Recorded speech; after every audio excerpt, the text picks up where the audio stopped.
Okay, welcome back to the live stream. Today I just didn't feel like playing Pragmata today. Um, I want to do some like back end stuff, anyways, like catch up on getting some collectibles and all that. Um, on the side, I also just generally think I need a break from um it. I was getting kind of frustrated having to repeat the same thing over and over. Last time I ended early, especially when it comes to Pragmata. Because it is a genuinely enjoyable game. I like it. It's just like sometimes you get a little more frustrated, and you've got to just decide to end a little early, I guess, for just stress management.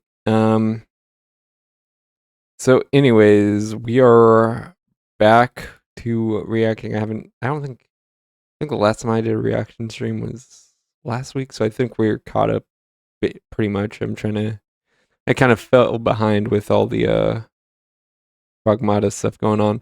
So, anyways, with that being said, no, let's get on with the reactions. Today we have America's Hercules, Peter the Giant Francisco, like the city. I doubt it. Um, yeah, let's get a look at it. See what Fat Electrician's got to say about this. Quote, without him, we would have lost two crucial battles, perhaps the war, and with it, our freedom. George Washington. And Wow. you probably have no idea who I'm talking about, is a tragedy that we're going to fix right now. Now, there are a lot of heroes from the Revolutionary War alone he's talked about. So I'm curious to see how he was particularly consequential to the war effort. Today we're talking about Peter Francisco, aka the Virginia Giant, also known as the Virginian Hercules or the Giant of the American Revolution. Ladies and gentlemen, I've wanted to make Francisco sounds Spanish, so I assume his lineage traces back to Spain rather than like Britain, the British Isles, like I believe was common for the time. This video for years, and I've worked on and off on it for years, but the problem is everything about this man online reads like an urban legend or a myth, and I don't make videos on urban legends. I make videos on things that actually happened. Right. The urban legend is essentially this: a 5-year-old boy washes up on the shore in Virginia. He doesn't speak English, he speaks Portuguese. He winds up becoming a blacksmith apprentice where he grows Portuguese, I guess. Yeah, you could probably there's probably some overlap there with certain names and things. Because as an outsider looking in, Portuguese and Spanish do seem to be very similar to one another. So yeah, I could see either or, I guess. To a staggering size of 6'6", 280 pounds. Damn. That's big for today. That's a large man by today's standards, but it's not like freakishly insanely big by today's standards. But you got to remember, this is the mid 1700s. The average man is only 5'5". George. Yeah, because that's another thing you have to figure, because now it's like 5'7" in America at least. But back then, nutrition wasn't the same as it is today, and consistent nutrition especially. So yeah, people didn't get as big as they do today. Washington in this area is renowned as being a giant man. He's only 6'2", 190 pounds. This guy is 4 inches larger and 100 pounds heavier. And he has what can only be described as superhuman strength, because despite his massive size, which would imply that he's very strong, he was somehow able to lift an 1,100-pound cannon barrel onto his shoulder and carry it off the battlefield in the hands of the British at the Battle of Camden. Then, according to legend, after hearing about this and seeing him on the battlefield on other occasions, George Washington himself commissioned the creation of somewhere between a 5-foot and 6-foot long broadsword for Peter Francisco that was so... Yeah, this guy is tall, so yeah, getting a larger sword would make sense. Well, especially if it's custom. A standard sword of the time, at least, wouldn't really cut it. But Yeah, that's impressive. So large and so heavy, the average man of that time couldn't even unsheath it. That's not a knife. That's a knife. Francisco then proceeded to carry that sword into battle at Guilford's courthouse and cut 11 British soldiers in half. And somewhere along the way, he once also got into a bar fight by himself against 11 British dragoons. I don't take it as something that really happens every day where you like, you know, take a sword to cut people in half. Like usually you're just stabbing, you're not really slashing like that. And even then it's, I'd imagine, you know, all the muscle, spine, all that stuff would be pretty difficult. Beat all of them and then stole their horses. And that is the legend of Peter Francisco, but I now believe that I have the full Which, meaning, and when I say that, I mean, like, you'd have to, like, really, you know, dig. Like, a quick swipe isn't going to do that amount of I don't think at least it would do that amount of damage. You'd have to, like, really keep a consistent, like, cut going or just hack at it for that kind of like to split in half, to split someone in half. Intellectually honest with you, I cannot prove beyond the shadow of a doubt with hard evidence and primary sources that this is exactly how everything went down, but this is the best guess, and we're going to get to right after word from our sponsor. What are you doing? I think a lot of history is guessing, like just saying, hey, this is how things most likely happened. Look what the Easter Bunny got me. Oh, he got you a Ninja Turtle? Is this going into an ad? The Easter Bunny's tax rate is? No. It's 0. 0. Yeah. Yeah. He doesn't care. Good job. Anyways, yeah, I've gone over this before. I skipped the ad because people don't like watching ads in reactions, I guess. Anyways, let me see. Yeah, delete me, 20% off. You know, use the code, all that good stuff. And get back to the video. That's what I said.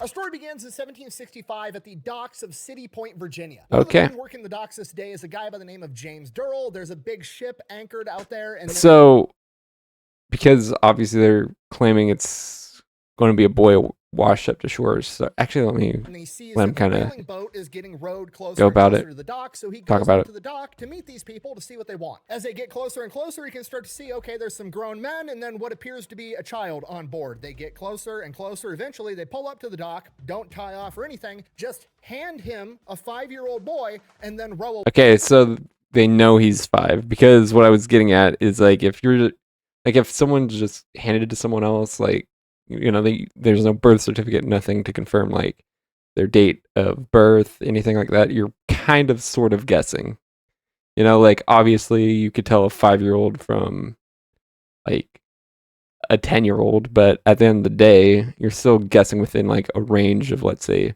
4 to 7, you know, because there are features that develop differently with age. So you're able to, but again, this is within like a range of years. Like a 20-year-old is going is going to resemble a 25-year-old pretty closely, whereas a 14-year-old isn't. Despite them starting to really mature and form the structure of an adult at 14, they're still going to be distinguishable as a 14-year-old as opposed to an older, like an actual proper adult. So how they got 5 out of that, I don't know, because you're, like I said, you're looking in a range. With young children, might be a smaller range, like 3 to 5 or 4 to 7 or something like that. But yeah, anyways, let's continue. So James is like, what the fuck? And those guys just keep rowing. So he looks down at this 5-year-old kid. The kid is in very, very nice clothes. He's got silver buckles on his shoes that are interesting. P and H. Like, it's very apparent that whatever family this kid comes from, that family has money. So he looks at this 5-year-old little rich kid and is like, what is that's interesting. Maybe it's possible that his ship went down or something like that, and his parents were lost, and anyone who was there to rescue and was like, we're just going to drop you off in British America, which, you know, because the U.S. isn't a thing yet, and non-British, so to speak, America won't be a thing for another 100 or so years. Like, because Canada, even after the American Revolution, Canada wasn't Canada yet. You know, it was still like British America colonies. What is going on? Who are you? And the kid just like looks at him blankly. And then he comes to realize, okay, this kid, he doesn't speak English. So he resorts to the timeless classic. My name is James. James, what's your name? Right. And the kid looks at him and says, Pedro Francisco. All right, Pedro Francisco. The P and H boot buckles are starting to make a little bit more sense now. We don't. E and H. Okay, I get the P. Is he saying like Pedro Francisco as in his first name or something like that? Because I think Spanish and Portuguese, stuff like that, operate a little differently with how they name, or how you're named, rather. So I mean, it could be something like that. People, Pedro here. This is America. Your name's Peter now. Hello, Peter. All right. From here, Hi. I don't know what to do. Maybe somebody's coming to pick this kid up later, so he takes him up to the wharf, gets the kid fed. The whole day passes. Nobody comes to get this kid. So they get him a bed. He stays a night, and he ends up living there for weeks, and nobody's coming to get this kid. Yeah. Nobody knows who he is. From here, they start theorizing. They figure out, this kid speaks Portuguese. Maybe he was kidnapped by those guys, and then they decided to back out and dropped him off. Or maybe they were trying to hold him for ransom, and they weren't going to pay the ransom and didn't know what to do with the kid. Or maybe he was taken on as a captain's apprentice, and the captain took the money to take him on as an apprentice, but didn't actually want to train him, so he just dropped him off at a dock somewhere. We have no idea. And nobody would know for sure who this kid was or where he came from. So, like, because he grew up in America, he fought in the Revolution. I assume he learned very good English. He didn't discuss that afterwards. Like, do we still not know, even though we could there was a period where Americans themselves could very much interview him. From until like the 1970s. In 1971, a doctor would go to Terceira Island in the Azores island chain. It took till the 70s to discover what more or less happened. Like I said, you could have interviewed the guy. Why isn't there any like contemporary records, like from interviews and stuff with him? Portugal, and there he would set about figuring out who Peter or Pedro Francisco actually was. Yeah. And he found that there was a Pedro Francisco born on the island in 1760 to a fairly wealthy family, and that wealthy family had a bunch of documentation on the island. They had birth certificates, death certificates for the mother, the father, the siblings, but for Pedro Francisco, there was only a birth certificate, no death certificate, no other documentation proving that he lived on that island other than that, which strongly suggests that he was kidnapped. But nobody... Right. Let's see, let me rearrange my thing a little. Yeah, that's better. Kind of have to go off feel with my hair. And there's this kid living inside the wharf, and eventually the local authorities. But again, why didn't he like talk about it? Like, why wasn't he like, oh yeah, I was kidnapped or I was, smuggled in some way, shape, or form, and I just ended up living in America my whole life, basically. Come by and they're like, look, this kid can't live here forever. We're gonna have to take him and put him into an orphanage. And the workers at the wharf, they've come to like this kid. He's starting to learn English. He's a nice kid. He can stay here with us. You don't have to ship him off to an orphanage. And the local authorities are like, absolutely not. We're not gonna let a bunch of dock workers raise a kid. No. So the workers want to make sure he goes to a good home, call up somebody they know, this wealthy guy in town, a guy by the name of Judge Anthony Winston, who lives on this massive plantation right outside of town. He comes by, he visits the kid, he likes the kid, he agrees that he'll take the kid in. The judge tells the local authorities, I'm going to handle it. It's 1764. Right. The judge says he's going to take care of it. Okay, the matter is settled. He goes to live in Hunting Tower with Judge Anthony Winston. From here, we don't know a ton. Okay, cool. So he's basically living more or less the same life he lived before, in a fairly well-off house, life, all that. So nothing's really changing for him about his childhood, aside from the language and people he's around. We know that he was never an indentured servant, but we also know that he was never formally adopted. The best guess is that the judge loved him, thought of him as a son, raised him that way, but the judge's wife didn't really care for him and she wouldn't allow him to formally adopt him. So basically, Peter grows up on this plantation getting treated like Jon Snow from Game of Thrones. That's gotta be a really bad way.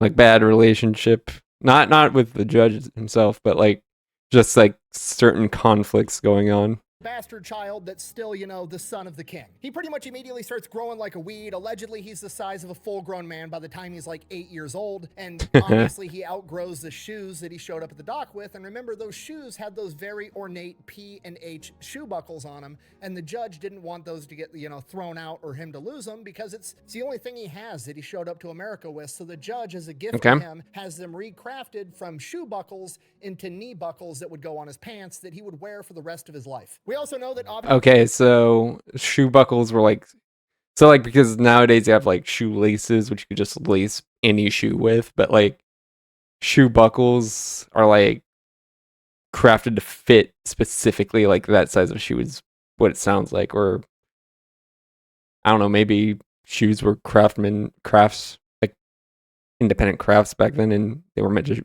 fit the specific shoe.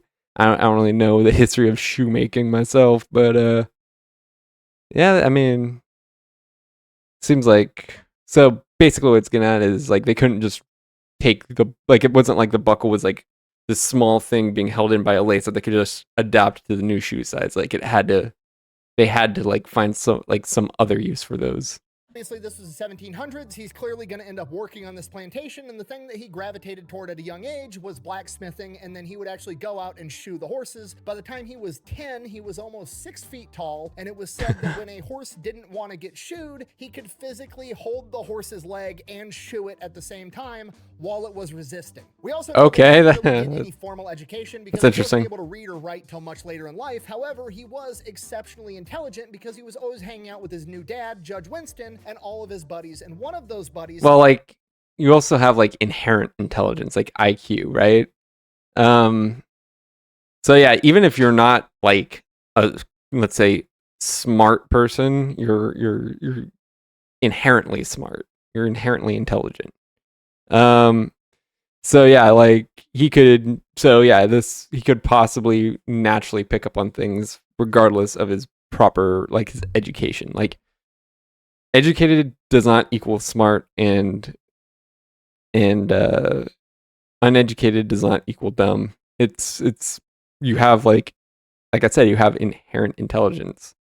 You can teach a dumb person to think smart, I guess, to some degree, and you can not teach a smart person at all, and they'll pick up on things anyways because of their inherent intelligence. That came to visit frequently was a lawyer by the name of Patrick Henry that would go on to become Peter Francisco's mentor. If you don't know, Patrick Henry is one of the biggest voices early on in the American Revolution, and Peter Francisco would follow him around from town to town while he delivered speeches, basically stoking the flames of what would become the American Revolution. And this comes to Let's see, so he was born around 1760.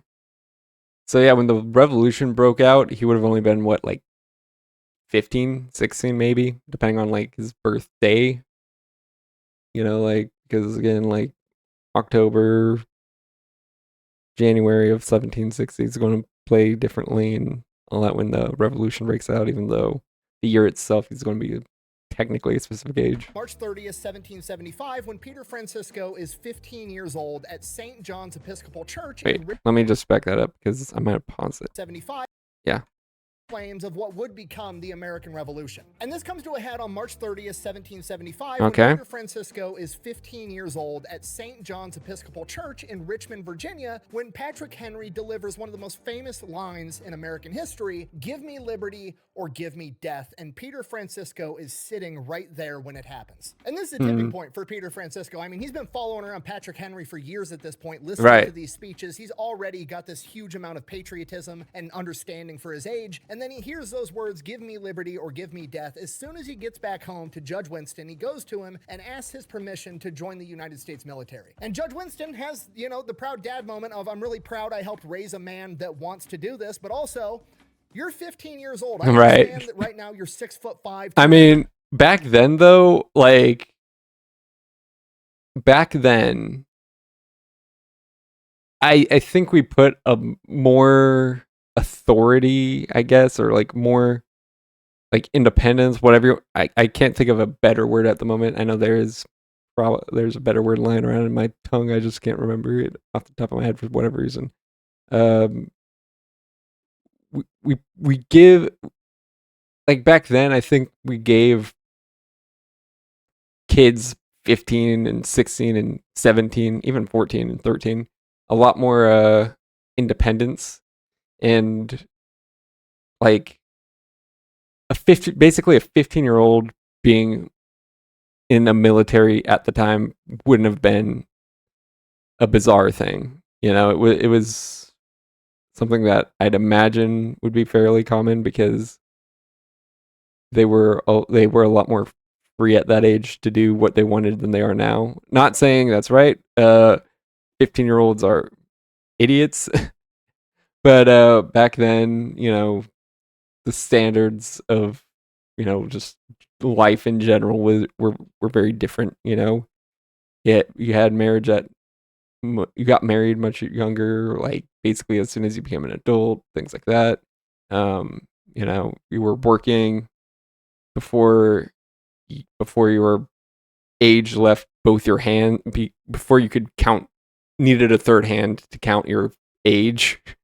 You know, just things like that we take for granted. That things like that happened is what I'm getting at. I'm not saying we take those things for granted, but yeah, things we take for granted today are very recent developments in human society. 50 pounds, and I'm looking up at you while I say this, but you're not old enough. We need to give it a little bit more time. And Peter actually ends up respecting his father's wishes, and he waits until he has permission, which would come about a year later on October 10th, 1776. 16. He would enlist in the 10th Virginia Regiment. All right. Let's get down to business. So the 10th Virginia Regiment, a lot like many other American military units at this point in time, early on in the Revolutionary War, right. It's just a ragtag. Early on in the country's existence. Well, what date did he say? I'm going to rewind it again. Group of whoever. You've got everything from 16, 17-year-old kids that are showing up, don't even know how to use a musket, and you've got crazy mountain men coming from the wild frontier that have been fighting Native Americans, wearing buckskins, carrying mountain rifles and tomahawks. Yeah. Obviously, Peter kind of sticks out. He's like 15, 16 years old. He's a foot taller than everybody else. He's 100 pounds bigger, and he can't really shoot a musket to save his life. Because of that, he gets singled out. Well, yeah, living in the city, you don't get many options to shoot, so I could see why that would be a problem. You gotta remember, like, these rugged mountain guys been shooting their whole lives. He hasn't. He's been in a city where, you know, the danger of accidentally hitting someone is much higher. A lot of the guys are giving him a hard time, and then one day that all changes when this wild frontiersman wearing a buckskin with the rifle and the tomahawk, just like I said, his name's John Allen, starts giving Peter Francisco shit about John Allen.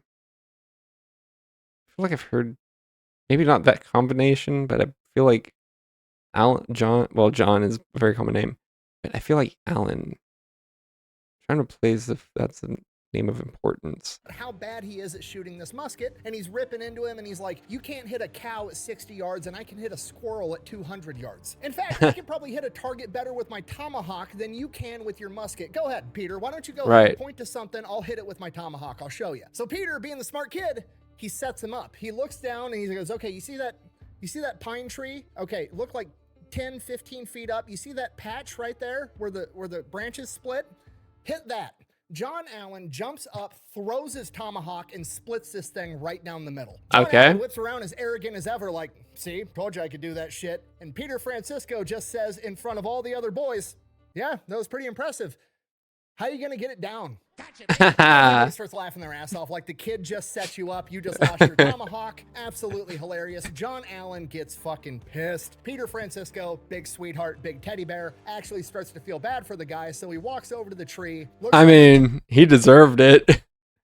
You know, that's not a particularly respectable man. I think Allen got exactly what he deserved, kinda. John Allen, he squats down and puts his hand like this and says, John, come here, sit on my hand.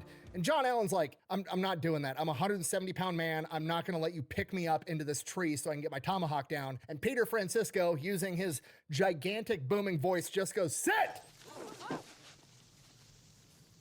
Peter then proceeds he seems like he'd be a great like commander at some point in his military career if he sticks with it. single-handedly lift a grown-ass man by his ass into the tree so he can receive his tomahawk and sets him back down, which coincidentally was the That has to be, in some way, shape, or form, pretty humiliating.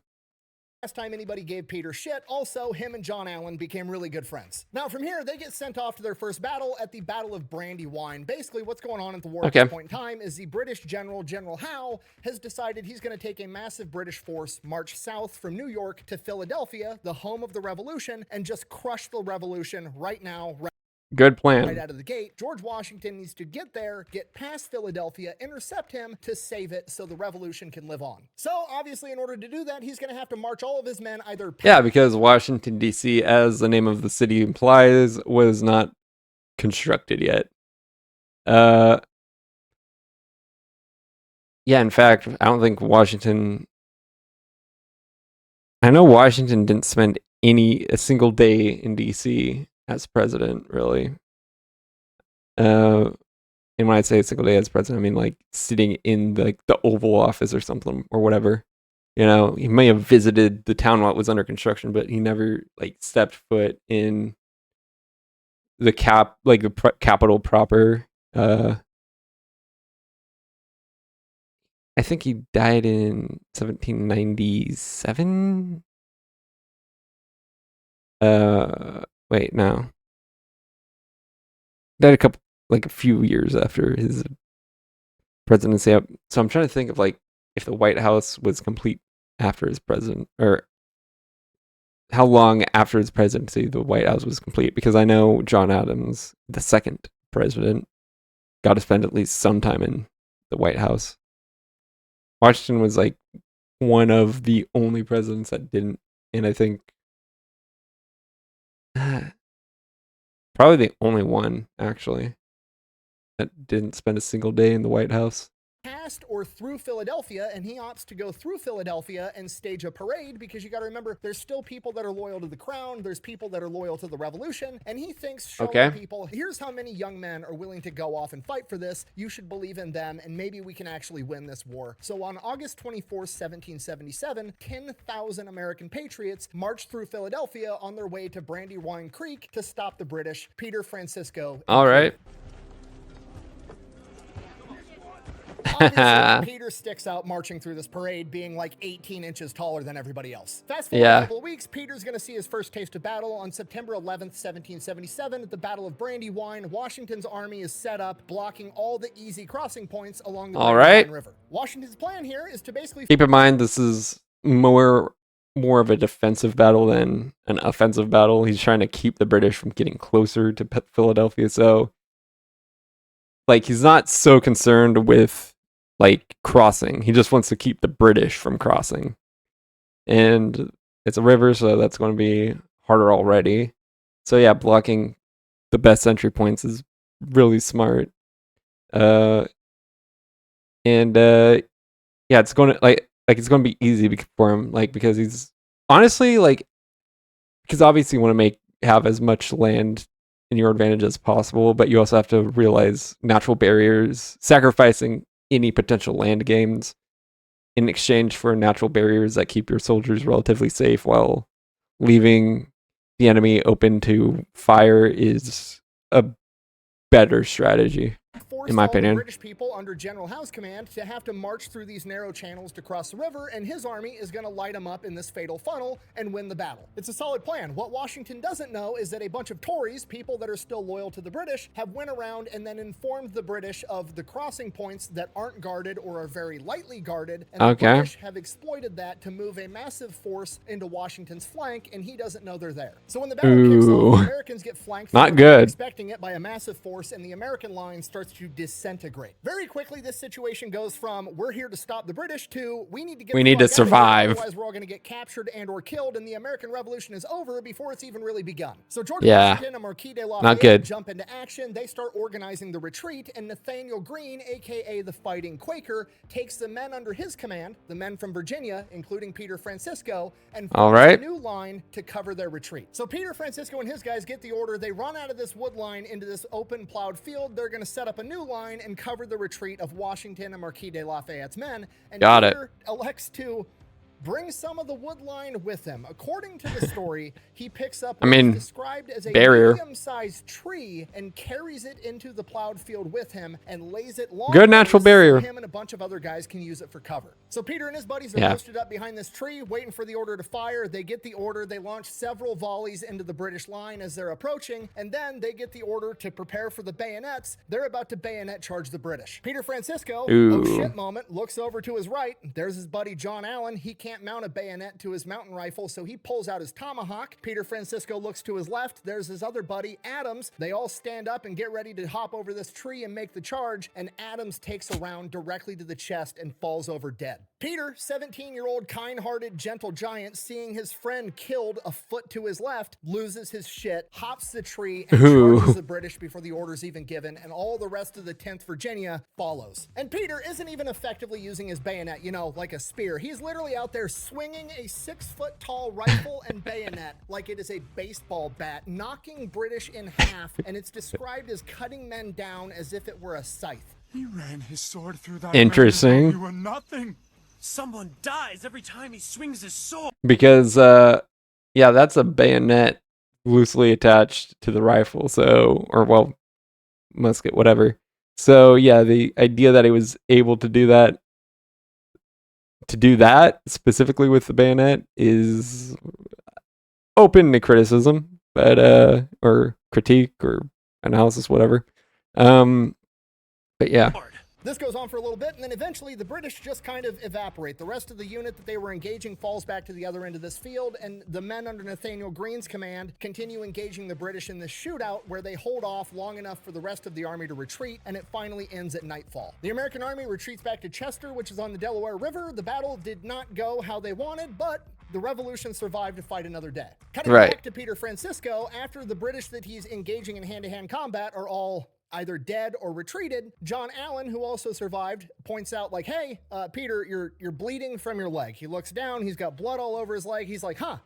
He then proceeds to go to the field hospital. It is there that he finds out that he has been shot in the leg by a musket, and he is, by sheer coincidence or fate, sat down in an aid tent right next to another man who was famously shot in the leg at the Battle of Brandywine, Marquis de Lafayette. Marquis de Lafayette immediately recognized him as like, oh, you must be the only giant fucking dude moving trees on the battlefield. That was impressive as shit. He then instructs the doctor that is helping him, and only him, to help Peter Francisco as well. Which raises a question for some of you. Why does this Marquis de Lafayette guy have his own personal doctor? Well, because he's kind of fucking important. You see, Marquis de Lafayette isn't his name, it's actually his... I've heard the term de Lafayette and stuff like that. Don't really know the history behind it. Title. His real name is Gilbert Montier, and he is French nobility.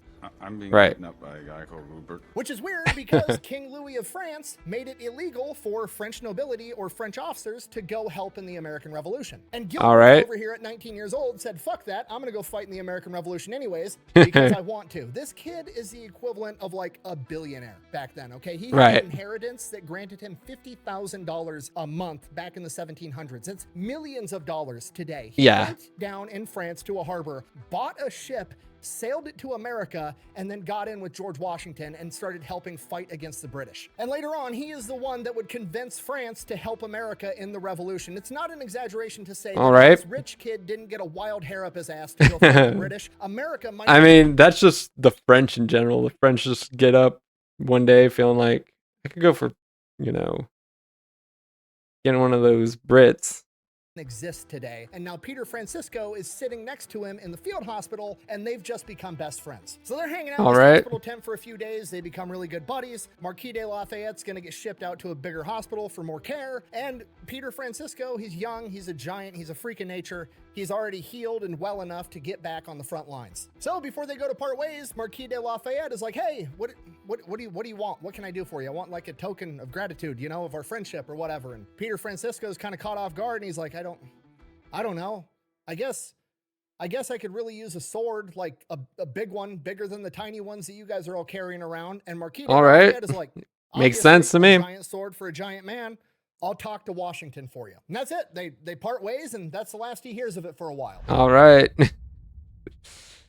For a while. From here, Peter Francisco participates at the Battle of Germantown, which would ultimately be another American loss. After that, he is detached from the 10th Virginia Regiment and reassigned to a light infantry unit that is, at this point in time, the cream of the crop, the best America has to offer. In many ways, the Special Forces Green Berets of their day. With this, keep in mind, this is early America, so I can't imagine they're particularly great.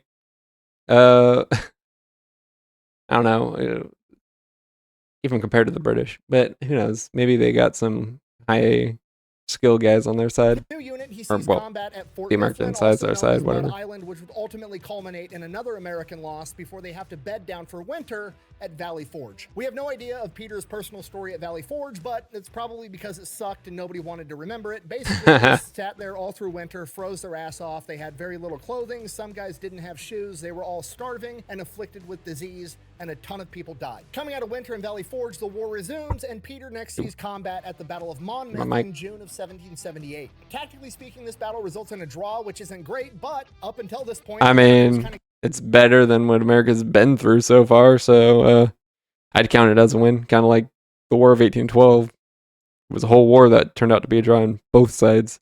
Take the victory. Getting their asses beat every time they met them. Now coming out of Valley Forge, they Britain and America again with 1812, but yeah, Britain and America both tied in that whole war.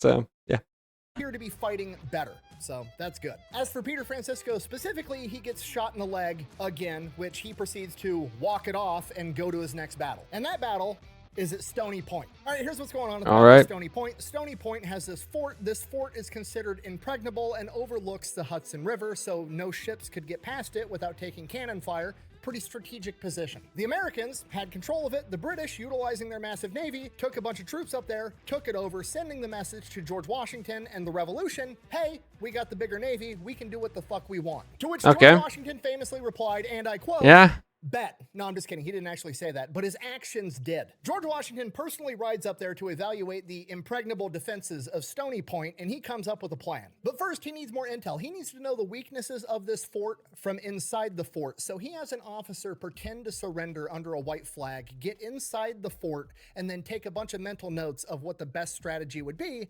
And when he gets that intel back to him, they come to the conclusion that the backside is going to be the weakest. To which George Washington is like, all right, so here's what we're going to do. We're going to take our most elite unit, our best guys, the light infantry that Peter Francisco is currently in. We're going to have them, under the cover of night, sneak around the backside, scale the cliffs, scale the wall of the fort, get in there with bayonets, and kill everybody. In order to do that, we're going to launch a distraction. I'm going to move a bunch of troops up to the fort from the land. We're going to open fire with muskets and cannons at night so I have their attention, and the guys with the bayonets are going to come up from behind them and take the entire fort. And they're not just doing this, they've thought this out. They take white pieces of paper and have all the American troops stick them in their hats. That way they can identify each other in the darkness of night. They send scouts out days before to get rid of all the stray dogs so they don't have to worry about a dog barking. Hell yeah.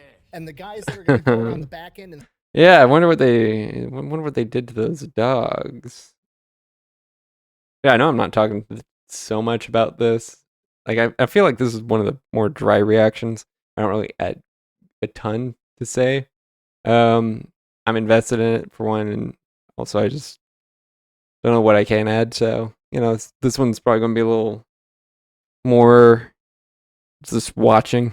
Scale the wall, or ordered not to even load their muskets because they don't want to misfire. They're going to scale the wall and get straight into a knife fight. Okay, I'm speculating here, but I'm assuming Peter Francisco is pumped about being on this mission. Okay, he doesn't like the whole let's stand in a line and fire our muskets. He's not that good at shooting a rifle. He is good, however, at beating the shit out of people up and close because he's a giant. And that is why he's given a special mission within the special mission. Peter, you're going to be the one that gets to the flagpole and rips down their colors. Okay, because you got to remember, this is back in the day. This is basically a giant game of capture the flag. If I get to your flagpole, rip the colors down, and raise my colors, I win. So we're sending in Peter. Yeah, like the rules of engagement were very different back then. Like traditionally, at least I know in the American Revolution, like you had like these revolutionaries doing certain like guerrilla tactics and stuff.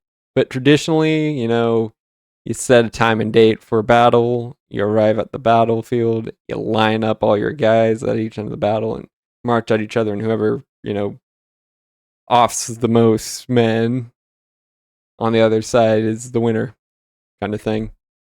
And then now it's your territory.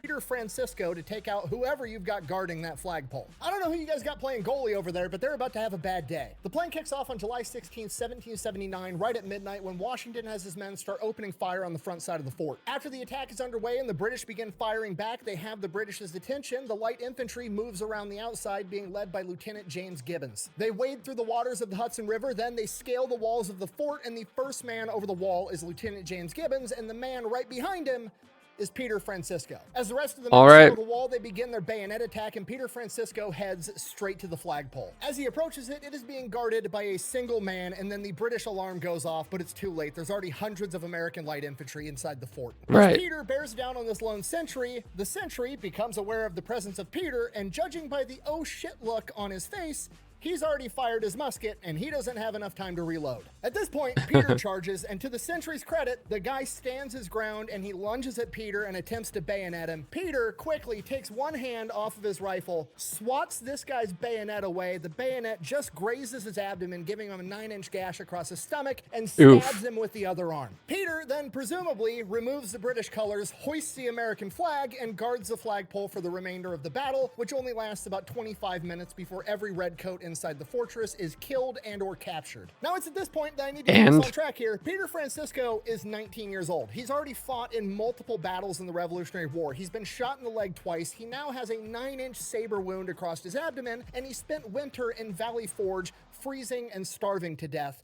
At this point, it's probably time to take a break. You'd think.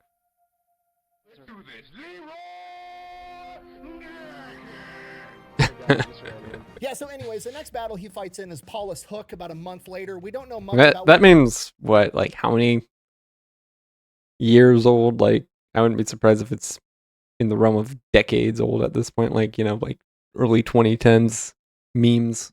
Peter did during this battle, but it was said that he stalked and killed 2 British grenadiers despite his injuries. Next couple of months after that were pretty uneventful, and by December, the army's getting ready to winter down in New Jersey, and Peter Francisco's enlistment is up, so he decides that he's going to go home.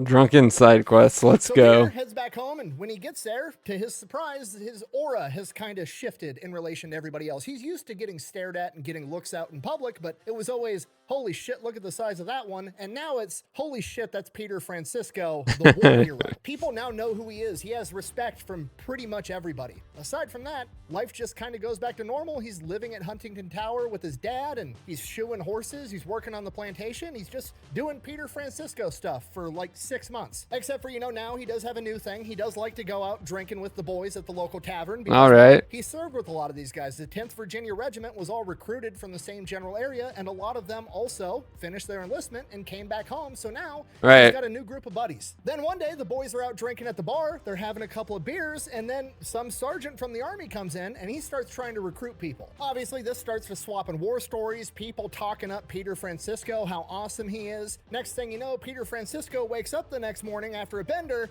and is then informed that he got so drunk he re-enlisted in the army. And then it gets worse when he realizes that was... I mean, in modern day, I don't think that would hold up because, you know, intoxication, you know, hinders the reliability of your consent. So that might not hold up in modern enlistment.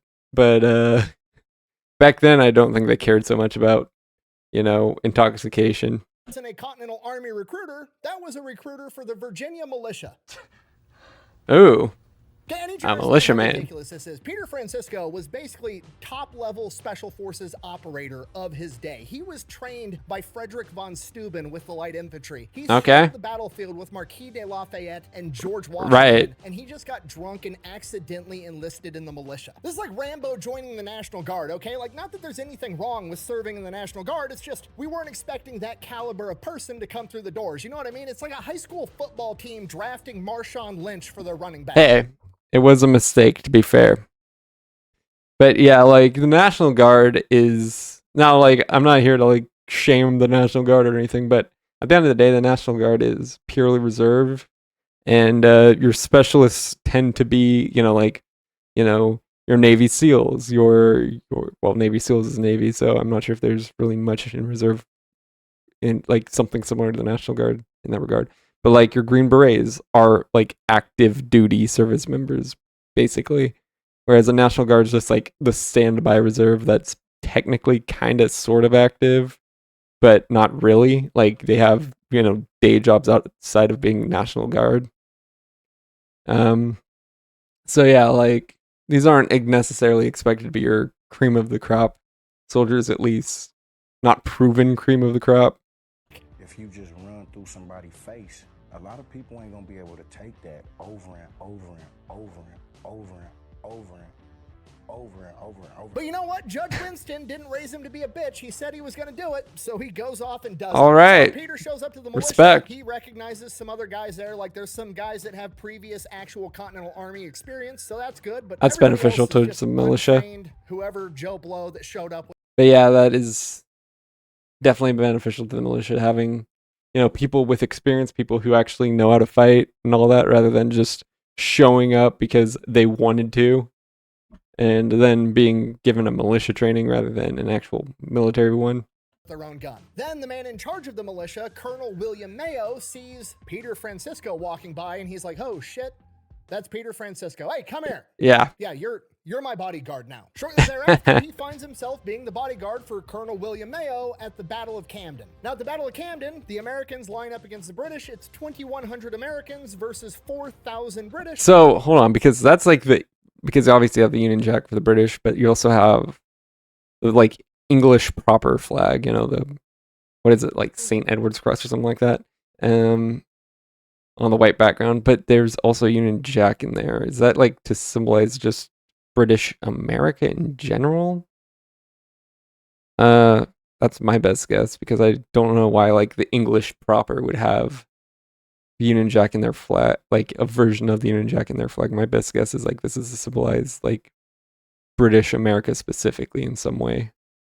The Americans something like that. 1,500 regulars, Continental Army guys, and 600 militia. Peter Francisco and the militia are off to one side of the formation, and the battle kicks off. They're trading volleys back and forth, and the British start marching towards them. So the Virginia militia starts marching at them as well. Now, the problem here is a lot of militia at the time didn't have bayonets. All of the British have bayonets. So another volley or two gets fired back and forth, and then it becomes apparent they're about to get into a bayonet fight, and they don't have bayonets. At which some of them turn around and start running, and then more, and then more, and then more. They're just running past Colonel Mayo and Peter Francisco. Peter Francisco and the Colonel are yelling at their guys, trying to form them back up, trying to reassure them. I mean, it's not working. These guys are... Yeah, because what are they going to do? Bayonets versus... I mean, yeah, I guess you could still use the gun itself. It's like a club of some sort or something like that. But without the bayonet, that's going to be a much tougher sell.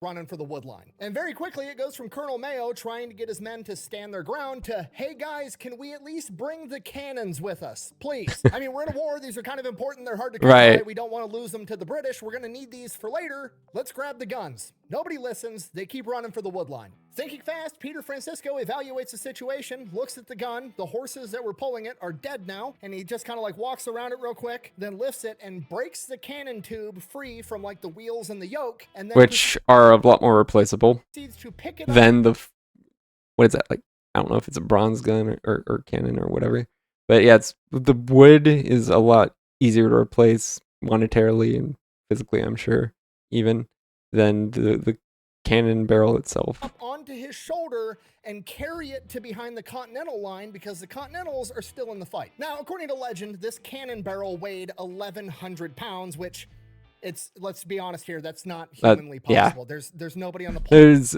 like the strongest men probably could not carry, like strongest men in the world couldn't carry that much. Like, I think the record's under 500 pounds. They can lift 1,100 pounds. The strongest men today that are Peter Francisco's height or taller and weigh 400 pounds can barely deadlift 1,000 pounds, let alone hoist up an irregular shaped... Okay, so there are people who are capable of lifting that much. ...onto their shoulder and carry it through a field. And we know this because they got together and they tried. Eddie Hall, Brian Shaw, and Robert Oberst, some of the strongest humans to ever walk the face of the planet, with the benefits of steroids and modern science, and they were unable to lift a cannon that was even 400 pounds and complete this feat. They came to the consensus that this cannon probably could have weighed somewhere between 300 and 350 pounds, which is the approximate weight of what a smaller cannon during the Revolutionary War would have weighed. Okay. So he doesn't have superhuman strength. I can lift 300 pounds in the gym. Buh. You can shut the fuck up. You can lift Yes, it's almost like science and biology are a thing. 300 pounds in the gym after you've stretched and warmed up, and that weight is perfectly balanced and designed to be picked up by a human, and then you can lift it in a very strict mechanical motion. You're Right, yeah. to pick up a 300-pound metal object that is irregular shaped with a weird weight that you can't get a grip on, hoisted onto your shoulder, and farmers carry it through a battlefield while you're getting ran down by British dragoons. Is the 1,100-pound cannon thing an embellishment? Almost certainly. They probably took It's probably a very big embellishment. the weight of the actual cannon plus the wheels plus the yoke and everything else and Right, yeah. 100 pounds. But in reality, this man just carried a 350-pound cannon through a battlefield. He is a freak of nature. Cutting back to the actual battle, Peter Francisco That's drags his still a lot of weight, especially like you said, to lift in that manner. You're not, this isn't designed to be lifted by humans. It's designed to be wheeled around. It's not perfectly tuned and balanced for human lifting. So yeah, makes sense to me. cannon back to the Continental Line, gets it to relative safety, and then he hears Colonel Mayo yell, and he turns around and sees that Colonel Mayo's being held at gunpoint by a British grenadier, and he's like, oh shit, I'm supposed to protect that guy. Right, So he yeah. immediately grabs his musket and shoots that British grenadier. That guy drops, the colonel's saved, and then immediately there's a British guy on a horse with a sword barreling down on the colonel. Peter Francisco quickly runs, shoves the colonel out of the way, stabs this British guy off of his horse, and then chases down and grabs the horse. By the time he gets his horse, he's like a couple hundred yards away from the colonel, so thinking fast, needing to get this horse back to the colonel, he grabs a hat off of a dead British guy, puts it on his head, and then he takes his coat off, so he's just rolling around with his undershirt with a British hat on, so the Okay. British are just assuming he's one of them, rides through the rest of the battle straight to the colonel, hops off the horse, gets the colonel on the horse, and says, get the fuck out of here. The colonel takes off on the horse, okay, Right. cool, did my job, looks Yeah, at the yeah. rest of the battlefield, the Continentals are starting to retreat this point, America's kind of getting its ass kicked, so he's like, I guess I'm going to the wood line too, goes back to the wood line, and he's like, I guess my enlistment's over, my unit's just been disbanded. What's the deal? Fuck this, I'm going home. Which is exactly what he does, thus concluding one of the greatest I got drunk at a bar once with my buddies stories ever. I mean, you talk All about right. Dad, what were you like when you were younger? Oh, let me tell you, son. Me and my friends got drunk at a bar once. I accidentally enlisted in the Virginia militia, found myself at the Battle of Camden, where I picked up a 350-pound cannon, carried it to safety, and then I had to spear a guy off of a horse to save the colonel. And I killed a guy with a trident. And the best part, Colonel Mayo never forgot about me saving his ass, so when he passed away in his will, he left me 1,000 acres of land and gave me this decorative sword. This is a sword that was given to Peter Francisco, a hero of the Okay. American Revolution. Let's do it again. So Signs Peter up again. Francisco goes home for a little bit, then he starts getting that itch again. He's like, man, riding that horse through the battlefield was kind of fun. Cavalry time. Go re-enlist again. Now, technically, he does wind up joining the militia again, but this time it's not a new, propped-up, green militia unit that's never seen combat. This is an established militia that's been fighting for a while, and it's a cavalry unit. Buh, you said cavalry. Buh. No, I didn't. Okay, look, I talk fast, and when you talk fast, the words kind of sound similar, but I promise you, I'll put us all on the same page right now, okay? Peter Francisco will be riding a horse into battle, not the hill Jesus died on, although that would be way cooler. Now, shut up. Anyways, the militia's not like What? on its own doing militia stuff. They're immediately going to report to Colonel. I mean, I'm not too learned in the Bible myself, so I can't speak for what he meant and what was said and all that. I just intuited cavalry as in the military unit. Washington to join his cavalry, and they're going to be fighting in the next battle, so he's basically irregular. And when Francisco's unit does get to Colonel William Washington, this militia unit is oddly well equipped. Bayonets, new guns, the whole 9 yards. And when they get asked about it, they are informed that, oh, well, Peter Francisco along the way there decided that he was going to sneak into a British outpost and steal a bunch of shit and wheel it out under the dark of Yeah. night with a hog sled. So go ahead and Is it really stealing if it's done against your enemy? add world's biggest cat burglar to this guy's resume as well. Anyways, they're like, Peter Francisco. Why do I know that name? Oh shit, we have a package for that guy. We've been trying to find him. We're supposed to give it to him. It's from George Washington. Peter has no idea what this is about, so he goes, he gets his package. I can guess. It is a 5-foot-long broadsword. Yes! That's awesome! He had completely forgotten that Marquis de Lafayette was going to ask George Washington to custom make a broadsword for him to carry into battle. Right. Marquis de Lafayette did not forget. The sword is made, and now he has it. I wish I could show you a picture of I wonder how long that package has been sitting there, just like sitting there like without its owner, being like, oh well, we can't find the guy, so we'll just have it just sit here in transit technically. Actual sword because I want to see it too. Unfortunately, the best I can tell, the sword was destroyed in the early 1900s in a museum fire in Virginia. But I believe it looks something like this, which would be terrifying to have a giant swing at you. How convenient. The sword just disappeared one day. It's almost like it's one big giant legend and myth. No, asshole, the sword existed, and I can prove it because we have documentation in the Virginia State Library that in 1861, Peter Francisco's grandson tried to withdraw the sword from a museum so that he could carry it into the Civil War. We also have the testimony of the people that worked at the museum that supposedly that is amazing. Sword wound up at that said, yeah, there was definitely a massive fucking sword here, but I haven't seen it since that fire. And if that's still not enough to persuade you, it's to Peter Francisco, a giant in stature might encourage, who slew in his engagement 11 of the enemy with his own broadsword, rendering himself thereby perhaps the most famous private soldier of the Revolutionary War. On the bronze plaque on the monument commemorating the Battle of Guilford's Courthouse, which is also known as the Peter Francisco fucking Monument. Anyways, speaking of Guilford's Courthouse. Yeah, basically there are first-hand accounts of this sword existing. The end of the American Revolution. What's going on at this point in time is America is just coming off of a humongous win at the Battle of Cowpens. Now, the Battle of Cowpens is a strategic masterpiece. It's my favorite battle of the American Revolution, carried out by my favorite... If it's the one I think it is, then yeah, it's a really good battle. The American Revolution, Daniel Morgan, who I've also done a video on, so we're not going to rehash the entire thing. The long and short of it is, Mel Gibson's character in the movie The Patriot, one of the guys that his character is based off of is Daniel Morgan, and the final battle scene of the movie is an amalgamation of the Battle of Cowpens and the Battle of Guilford's Courthouse because they essentially play out the same way. Daniel Morgan forms his guys up against Bannister Tarleton, you know, Malfoy's dad from The Patriot, and they have this battle. And during this battle, Bannister Tarleton comes to the realization that Daniel Morgan has made a critical mistake.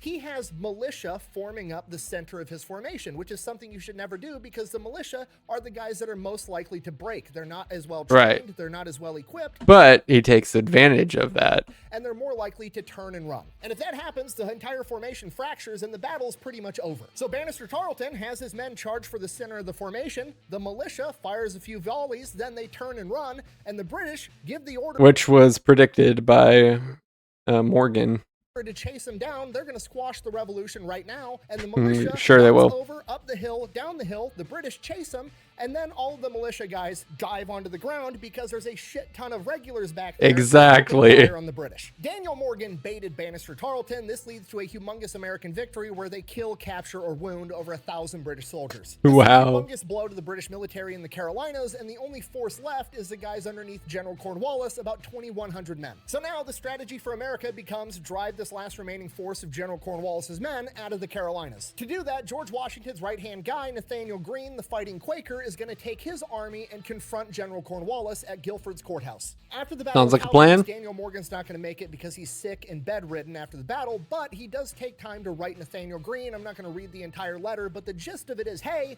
here's how I won that battle at Cowpens. The play's not broke. Keep using it. Do it again. And Nathaniel Greene... I mean, I guess since it's a separate commanding officer on the British side, maybe not expecting it.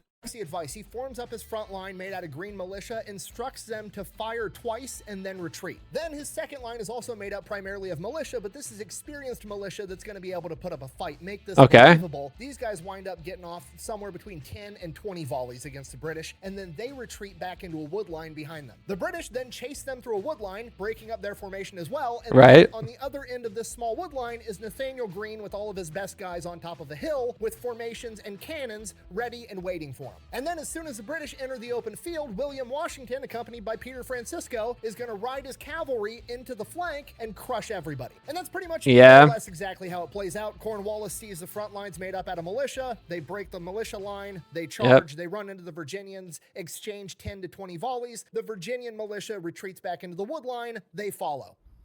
I believe I see militia for. British falling for the same tactic. Again, information spread a lot slower back then. Different commanding officer, things like basically factors that make using the same strategy over again not as predictable. Which helped, I'm sure. The British come through the wood line in discombobulated formations, just as they had planned. William Washington leads his cavalry in a charge with Peter Francisco right next to him. On the first charge, Peter Francisco cuts down 2 men with his broadsword, and then a third man spears him with his bayonet through his calf, at which point Peter Francisco's like...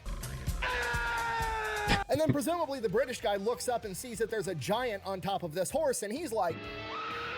He then pulls his bayonet out of Peter's calf and turns to run. Peter wheels the horse around, chases the guy down, lifts his sword, and I will now refer to an eyewitness account as to what happened next. Lieutenant Philip Holcombe, quote, Francisco's sword hit the soldier squarely on the head with such force that his head cleft in two, a half falling to each shoulder. The battle rages on. Peter Francisco allegedly kills a total of 11 men with his That's a description. broadsword before ultimately catching a bayonet at his knee that rides all the way up to his hip bone, flinging him from his horse. Severely wounded, he stumbles into the wood line and loses consciousness leaned up against a tree. While he's out, the Battle of Guilford's Courthouse rages on. The Americans are inflicting heavy casualties against the British, but the British aren't giving any sign that they're about to give up. So eventually Nathaniel Greene decides, we've done enough damage, I'm not going to risk the rest of my army. He retreats. Now, despite the fact that the Americans inflicted a 2-to-1 casualty rate against the British, this is still technically and tactically a loss for America because they retreated. It's understandable. Yeah. But strategically, the French. the bigger picture, this was a humongous win. The fucking French, man. Now they're real retreaters. Win for America because they crippled Cornwallis's army so bad that he had to retreat back to Yorktown, which set the stage for the siege of Yorktown, which essentially was the last major battle of the American Revolution. But that's beside the point. Cutting back to Peter Francisco, who's currently dying in the woodline, he sits there for hours going in and out of consciousness, and in hours not after good. the battle, he's found by wounded and fading consciousness. Quakers that take him in and nurse him back to health for weeks. Ultimately, he winds up surviving. Apparently, bacteria's even scared of this guy, but once he's well enough, he winds up walking back home over 200 miles back to Huntington Tower, Virginia. Also worth mentioning, it's said that sometime after the battle at Guilford's Courthouse and serving under William Washington recommended or offered him an officer's commission, which he refused because he couldn't read or write. This is another one of those small details that gets called out as not being true, so it casts doubt on the entire story because people are dumb and they get confused. They hear Washington, they assume George Washington. John Hancock. It's Herbie Hancock. Obviously, George Washington didn't recommend him to be an officer or he'd be an officer. It wasn't George Washington, it was William Washington, who he directly served with. However, we still don't have any primary sources to prove that that happened, but it doesn't seem that far-fetched because what we do have is that after the Battle of Guilford's Courthouse, Nathaniel Greene sent him a gift, a very decorative razor set with a different razor for every day of the week that is now on display in a museum in Greensboro. We still have that today. So, very high-ranking people in the Revolutionary military know of him and feel compelled to give him gifts. The notion that they would make him an officer isn't that far-fetched. Exactly. So the Quakers... Yeah, that makes perfect sense. Like, with what we have, the records we have, we're able to be like, okay, so clearly people knew of his existence, all that. It's kind of like how, with Jesus's existence, like, we have records that aren't contemporary for the most part. The most contemporary record, I think, is the Pilate stone, right, where Pontius Pilate was, commemorating something or something like that. And to my understanding, Pilate wasn't like a particularly important governor in Judea. So the fact that he is referenced as the Purgator, I can't remember the Latin for governor, what essentially was a governor at the time. Precator, something like that. Like, so the fact that he was credited as a precator or whatever that ordered Jesus's execution, in my opinion, that does aid in the legitimacy of Jesus's existence, factual existence, and like most historians can generally agree with the circumstantial evidence that Jesus probably existed. It's kind of like it's similar to this like, sure, we don't have any direct evidence that says Francisco was offered an officer commission, but we know that officers knew of him, respected him, and gave him presents because of their respect for him. So we're able to be like, okay, yeah, he was offered, the officers he did know, he was probably offered new ranks, even being a fully commissioned officer, which was probably relatively easier to become fully commissioned than it is today because, education standards and all have changed to be more stringent. Patch him up, and he sets off walking 200 miles back home to Virginia. All right, bar fight. So Peter Francisco's walking his happy ass back home to Virginia, and remember, this is weeks, if not months, after the Battle of Guilford's Courthouse, so right. A lot of the British soldiers are retreating back to Virginia, which is exactly where Peter's headed. He's by himself. Not a great time to be alive. Run into these guys. Everything's going fine. Well, not a great time to be going to Virginia. And then when he's in Amelia County, Virginia, he falls, he twists his knee, he's limping around. Luckily, he knows a tavern nearby, run by a guy by the name of Ben Ward. He makes his way to the tavern, gets some food, he spends the night there, trying to let his knee rest. He is then woken up early in the morning to a sound of a bunch of horses galloping up. He looks out the window. Fuck, it's 9 British dragoons wearing green jackets, meaning that they are Bannister Tarleton's men. Remember, Bannister Tarleton, the bad guy from The Patriot, not that great of a guy. His nickname in real life was The Butcher. Peter, not really knowing what the fuck is going on and not wanting to find out, he assumes the worst. They're probably here to kill me because somebody ratted me out. So he bursts out the side door of the tavern trying to make a getaway, but there's already a dragoon there with his sword drawn, making sure nobody gets out. The dragoon tells him to stop. He stops. At this point, Peter Francisco is kind of realizing, like, okay, this guy doesn't recognize me. I'm a pretty distinct guy, like, looks like a giant. That's interesting. This guy apparently isn't looking for a giant. That's good news. And then right then, all the other dragoons that are still inside the tavern start hooting and hollering because they found the booze. Okay, good, perfect. They're not looking for me. Great time. They're just looting. They just want valuables. They want booze. They want whatever. They're not going to kill a lot better time than he thought. Everything should be fine. It is at this point the dragoon in front of him says, "Hey, big man, do you have anything valuable, like a watch?" Peter Francisco reluctantly hands over his pocket watch, like, that sucks. Watches are a big deal in the 1700s, but you know what? I can always buy another watch. The dragoon takes the watch, then sizes Peter up again and says, "What about those silver buckles on your knees?" All right, today we're going to talk about how we can find I love this video. It's very funny.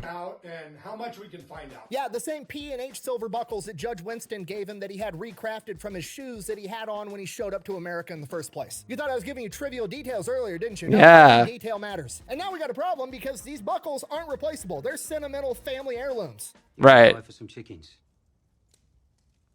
Someone is. Peter Francisco immediately lunges at this poor dragoon, grabs his sword, takes it from him, and then hits him in the head, killing him instantly. The noise alerts the other dragoons inside, and within a matter of seconds, he sees a hand with a pistol coming out of the door next to him. He immediately chops that hand off. Okay, 2 down, 7 to go. At this point, the dragoons inside the tavern think that they're getting ambushed. One of them runs out the front and jumps on his horse to go back and alert the formation that he came from. Peter Francisco runs up and spears him off the horse, lifting him off the horse on his sword. By this point, he realizes the 6 remaining dragoons on the inside think they're getting ambushed, so he plays into it and he yells, "Come on, boys, they're in the tavern, let's get them." This causes the remaining dragoons to run out the back on foot, fleeing back to their formation. Not only does this buy Peter Francisco more time to get away because they're not going to make it back to their formation as fast, he now has a bunch of horses. So he lashes out in a straight line and takes off. Don't really remember her, maybe. Maybe one. Tarleton's men never end up catching up to him. On his way home, he sells all but one of the horses, this big, white, beautiful horse that he jokingly names Tarleton. Later in life, he would write that this bar fight was the last favor I like the ironic name. he ever did for the British, and the bar fight itself is commemorated by a painting that now hangs in the Virginia State Capitol in Richmond. Okay, again, just to reiterate, this man has the most gangster dad lore on the planet. Like, Dad, Yeah. did you ever get into a bar fight? Let me tell you something, son. When Dad gets into a bar fight, they make an oil painting to commemorate it, and they hang it in the state capitol. Whose horse were we taking? So Peter Francisco makes it back home in one piece. He's back at Huntington Tower with his dad, All right. George Winston, and he is now a whopping 21 years old. By today's standard, he's finally old enough to have a beer. Not really knowing what to do, he just kind of picks up where he left off. He starts working on the plantation. He's chewing. Yeah, I'm not sure about if there were any laws about drinking back then, but he clearly didn't care for them because he was drinking before he was 21. So if there were any, especially at that age, didn't care for it. And this goes on for a couple of months, and he's making sure he keeps up on the news with what's going on with the war. And then eventually he hears that America's getting ready to challenge the British over at Yorktown, and his buddy's going to be there, Marquis de Lafayette. Oh, say less. Peter Francisco's like, say less, I'm going to go see my homies. So he hops All on right. Tarleton and rides off to Yorktown, has no issue getting through the front lines as he's riding up on this white horse. Holy shit, that's Peter Francisco, the Virginia giant. Makes his way Right. to Marquis de Lafayette. They get reunited. They start hanging out. They catch up. Everything's going great. And then allegedly, around this point in time, Marquis de Lafayette... Yeah, because Marquis de Lafayette, I think it was that he's around the same age as Francisco. Peter Francisco. Peter Francisco to be his personal aide. Whose car are we gonna take? Then, as the story goes, he was right there by Marquis de Lafayette for the entire Battle of Yorktown. Obviously, Marquis de Lafayette wasn't like up there fixing bayonets on the very, very front lines. He was a battlefield commander. He was, Right. coordinating the battle, but... He was behind the lines, coordinating rather than like actually being up there fighting. So yeah. Francisco was right. So yeah, Francisco would have been relatively safe. Right there with him in case anything went down. America goes on to win the Battle of Yorktown. The British surrender. America becomes its own country. And after that, Peter Francisco's like, I don't really have shit else to do. So he just kind of hangs out with Marquis de Lafayette, being part of his entourage. Beauty and the Beast. Where's this going? Shortly after the war, Marquis de Oh, Lafayette's marriage getting and all ready to go that. back home to France, but before he does that, he's got some fancy parties to attend down in Richmond, Virginia. So Peter Francisco, best friend and bodyguard extraordinaire, accompanies him. So one day, Peter and Lafayette are walking down the street right past St. John's Church, the same St. John's Church that Peter had heard Patrick Henry say the famous line, "Give me liberty or give me death," a few years back that started this entire journey. So Peter's telling Lafayette that, like, hey, I was here when Patrick Henry said the famous line, and as he's telling this story, somebody falls down right in front of Peter Francisco. Not even thinking about it, he just lunges forward and catches this person, looks down, and it's the most beautiful woman he's ever seen in his entire life. Blonde hair, blue eyes, the whole 9 yards. They lock eyes and they are just staring at each other for an awkward amount of time, and then as the Right. story goes, Lafayette has to tell Peter to put her down. Peter gets her on her feet, she says thank you, they part ways, they keep walking. Lafayette starts giving Peter a hard time, like, dude, when are you gonna find a wife? Women are literally throwing themselves at you. And from here, they just carry on about their day. It was just, weird, something that happened, whatever, Right. moving on. That evening, they go to a fancy officers party together, and, before they get there, they're obviously the main attraction. It's Marquis de Lafayette and his bodyguard giant hero, Peter Francisco. Everybody's talking about them showing up. Everybody wants to meet him. When they get there, Peter Francisco immediately locks eyes again with this same blonde-haired, blue-eyed hottie.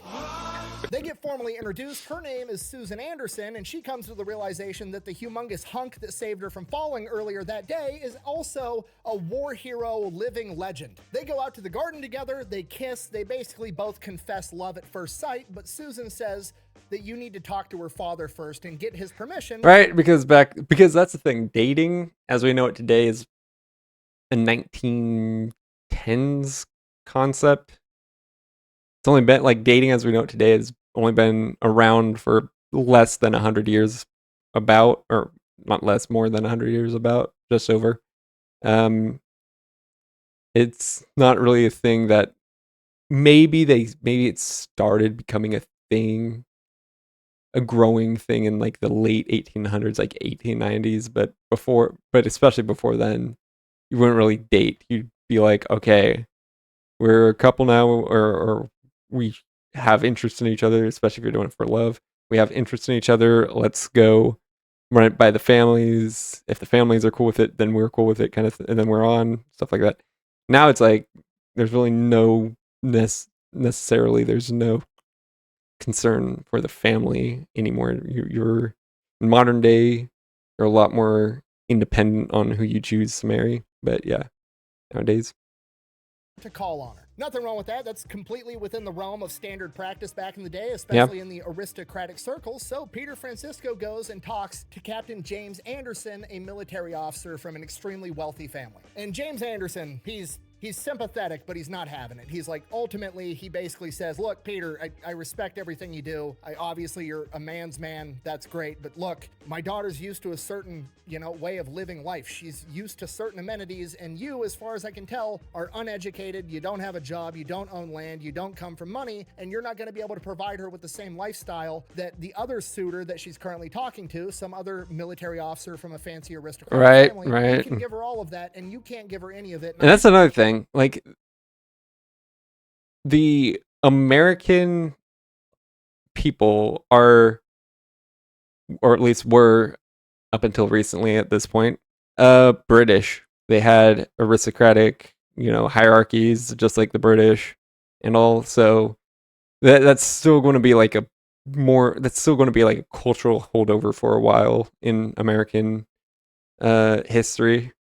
So of course, like the formal aristocracy, like lords and dukes and earls and stuff, is going to not exist anymore, since the U.S. was never a kingdom and therefore never had these formal aristocratic structures. But it's going to, like, the social aspect is going to linger. I'd say maybe even into present day. I'm not sure about that though, especially not in the way it was back in the late 1700s.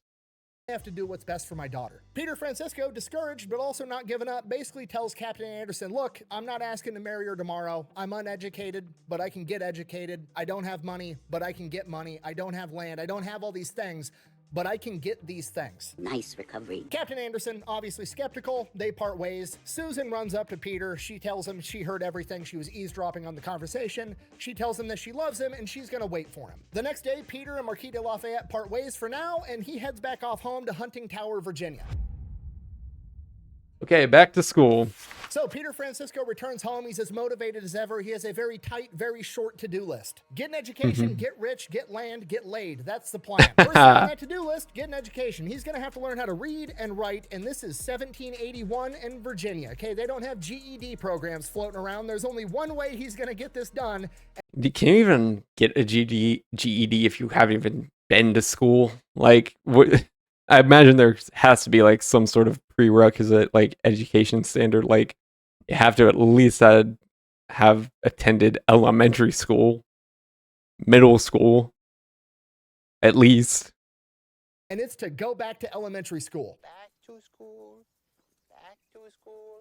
to prove to Dad that I'm not a fool. Yes, 6'6", 280-pound Virginia giant, claymore-wielding war hero is gonna Billy Madison this shit. Luckily, Mr. McGraw winds up being cool as shit, and on the very first day of class, he knows how cruel and how mean little kids can be. So at the very beginning of the first day of class, he brings Peter Francisco up in front of the class and explains to the kids, like, hey, kids, this is Peter. He doesn't know how to read or write because he spent so much time in the army fighting the British, he never had time to learn, so we need to help him. Also, Peter's the strongest man in the entire army. Peter, show him how strong you are. And then he has Peter lift him up so high that his head touches the ceiling, and the kids are just blown away. Now the kids are on his side. They want to help Peter, and Peter is, in many ways, part of the gang with this group of kids. There's not much to it other than that. He goes to school for a couple of years, learns how to read and write, but there is one other story where apparently the kids would pull pranks on each other all the time, and eventually Peter Francisco decides to pull a prank of his own where he sneaks off and eats all the desserts from all the lunches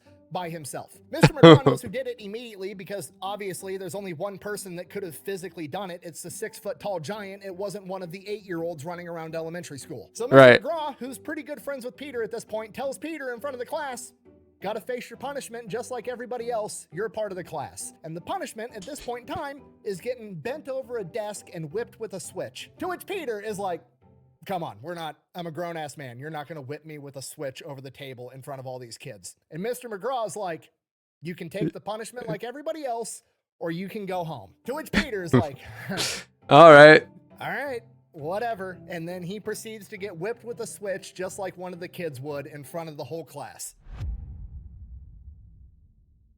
Okay. Now, at the same time, while he's also going to school, elementary school obviously doesn't take all day, so he's working on making money as soon as school gets out, and one of the first things he does is he takes all his money from serving in the military. So I wonder how school did operate back then. Like, I can't imagine it's a full, like, school day in today's consideration. Like, maybe.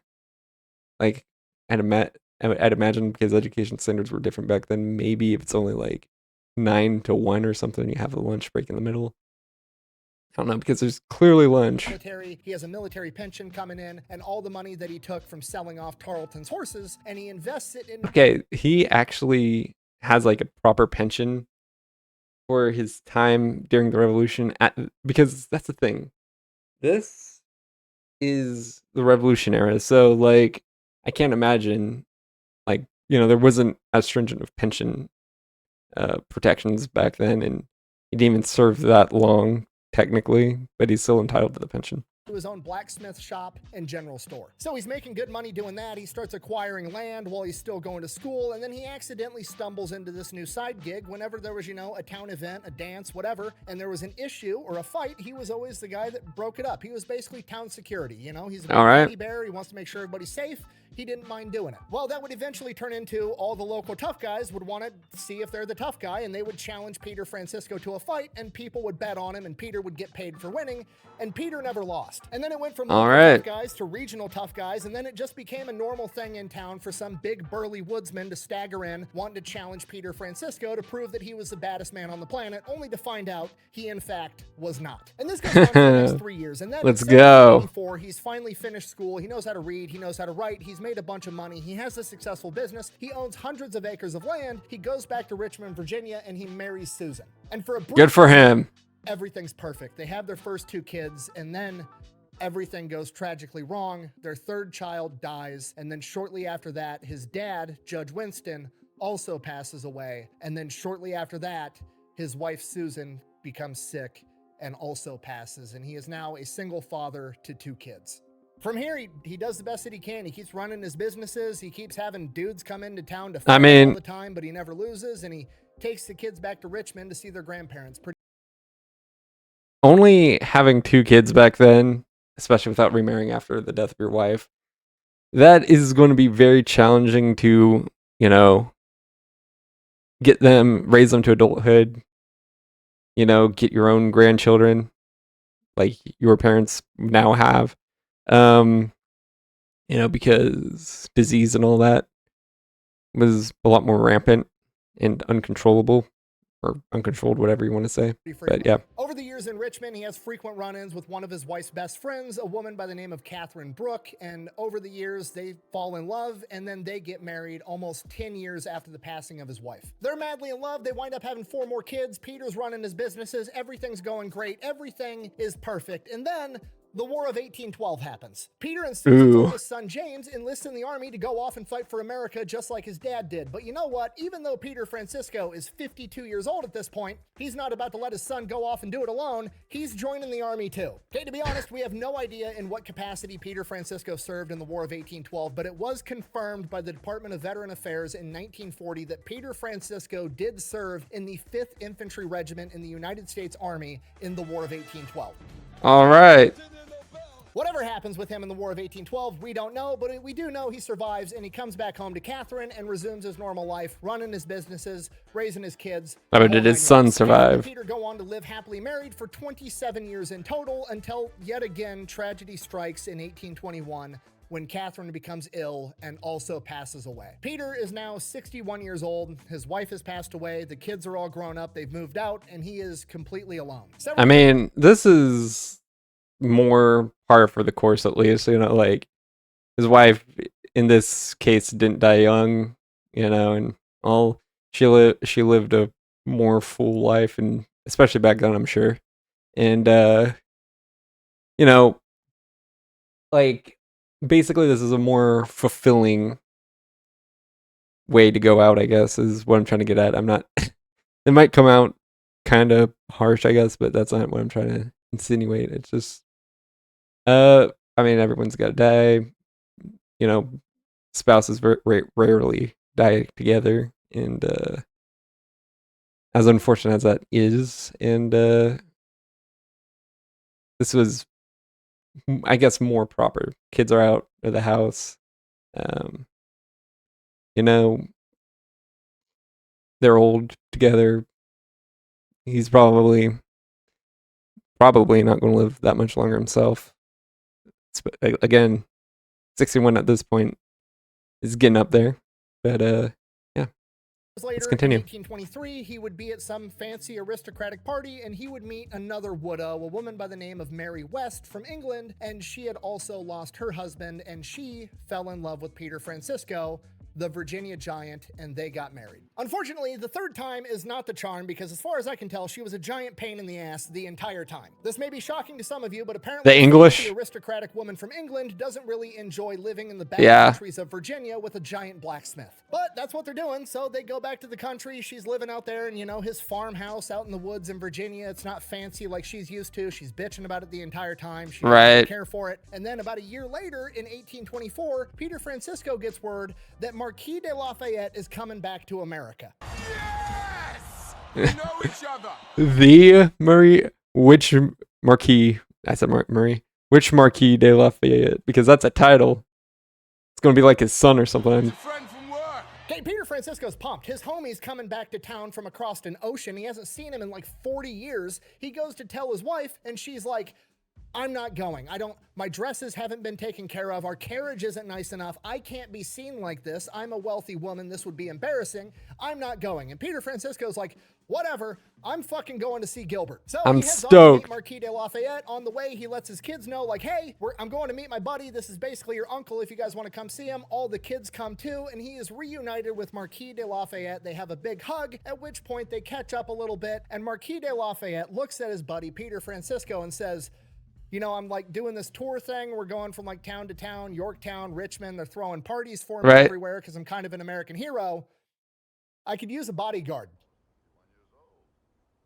I'm down. For a week, Peter Francisco and Gilbert I'm down. in town having a fucking ball. It's a great time. And then after about a week, it's finally time to go home and patch things up with the wife, Mary. Luckily, he's not coming back empty-handed. He's got good news because while he was on this week-long bender, he ran into one of his friends, a Virginia State House delegate, Charles Yancey, and Charles Yancey offered him the job as the House of Delegates Sergeant-at-Arms for the state government of Virginia. And that job comes with an apartment in the prestigious Columbia Hotel in Richmond, Virginia, the state capital. Okay. So Peter gets to come back home and is like, hey, everything you've hated for the past couple of years, it's all over. We're moving into a fancy apartment in a fancy hotel in the city capital, and you can live your, you know, aristocratic lifestyle, and I just have to be the sergeant at arms and kick people's asses, which is what I've been doing forever anyway. Right. For the next 6 years, Peter Francisco, at the age of like 63 years old, served as the sergeant at arms for the Virginia State House of Delegates. And you gotta remember, this is the 1800s. We're still well into the era of politicians getting riled up and beating the shit out of each other. And Peter Francisco is going to be the guy in the room that's there to settle everything down. And for the next 6 years, while Peter Francisco was a sergeant at arms, everybody was awkwardly fucking civil. Okay, he might be an old man, but he also might have one left in the tank and nobody wants to find out. In the 6 years that he was sergeant at arms, there was one occasion where the Speaker of the House had to order somebody to be removed, and that person was promptly picked up by the back of their neck and their belt line, carried out of the house and thrown out like it was the bartender from The Simpsons. He would continue to serve as the sergeant at arms until 1931, when at 71 years old, he would fall ill and eventually pass away from what doctors now believe to have been appendicitis. And that is the story of America's Hercules, the Virginia giant, Peter Francisco. Thank you for watching. Best way to support the channel is go buy good video. Maybe drink some Echelon. I'm gonna wait to see if he's got anything else to say.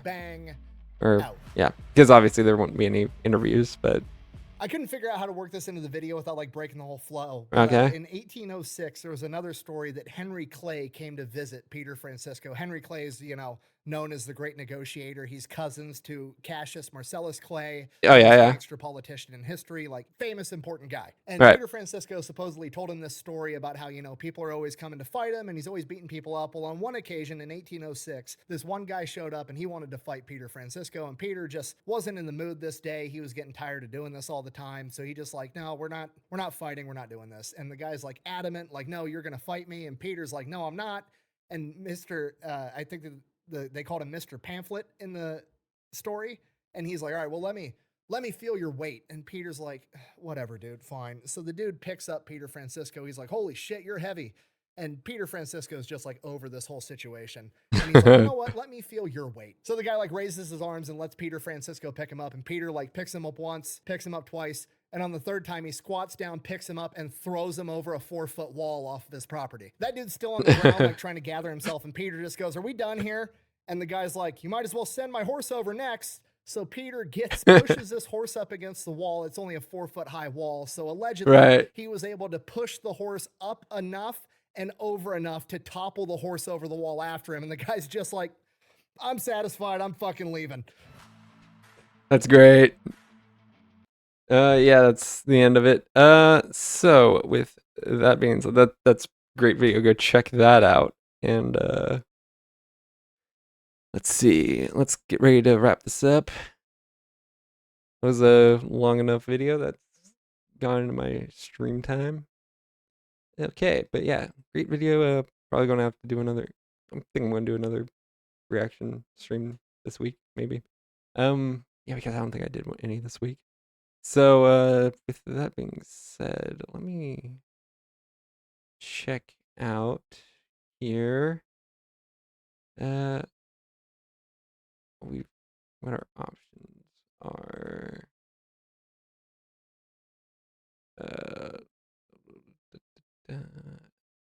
Yeah, yeah, I think that's where I'm going to wrap it up.